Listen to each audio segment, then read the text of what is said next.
Jazz became a part of the American culture in the early 20th century. Having the fortune of growing up in Harlem during the 1930s, Sonny Rollins was exposed to this style of music at a young age. The saxophonist has been performing for more than half a century and describes jazz as a music of improvisation that allows musicians to make things up as they go along. That imbues jazz with a certain level of freedom, we could say, that other musics don't have. Jazz is also very rhythmical, so it has a very almost dance-like effect to it.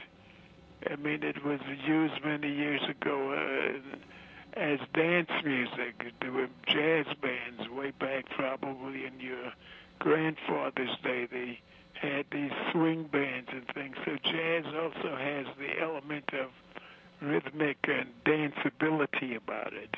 Rollins was surrounded by music at home and says he was destined to become a musician. He began performing as a teenager and had the honor of working with the likes of Miles Davis and Thelonious Monk. The saxophonist has performed at several venues worldwide during his long career, but he still remembers his very first gig. What struck him the most about that evening in New York City wasn't the performance itself, but what happened after the show. I came back from working, this is my first job, and when I got off, I had to walk across this long viaduct, and I saw my mother standing there at the other end waiting for me, and that was, I always have that lovely memory in my mind, that a mother's love, and she was concerned about me on my first time out, But but I came back and she was waiting for me there at the other end of the viaduct, So I said, "Oh, Mom, it went great." This multiple Grammy winner has released a number of recordings since the 1940s. His most recent album, Roadshows Volume 1, was released last fall and contains 7 live recordings. Rollins is working on another album of new compositions that he hopes to complete this year. His list of accomplishments also includes receiving a Lifetime Achievement Award from the National Academy of Recording Arts and Sciences in 2004. Rollins' powerful presence in the jazz world has led some to refer to him as a living legend, a title he isn't sure he agrees with.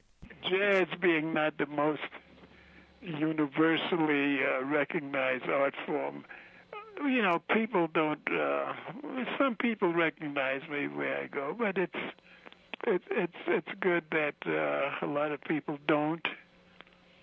And as I said, I certainly don't think of myself as, because I'm still trying to find my lost chord. So I'm just a child in the musical world, searching for improvement, perfection, and everything else. So I'm certainly, I don't think of myself in those terms.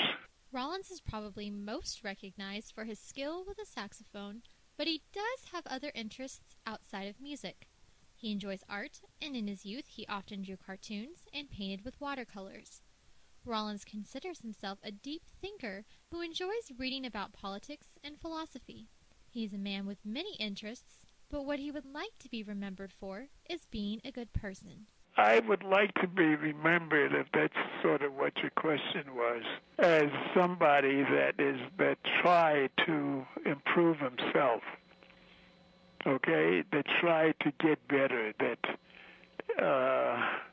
didn't accept life the way people or the society threw it at you, that somebody that wanted to get inside of himself, and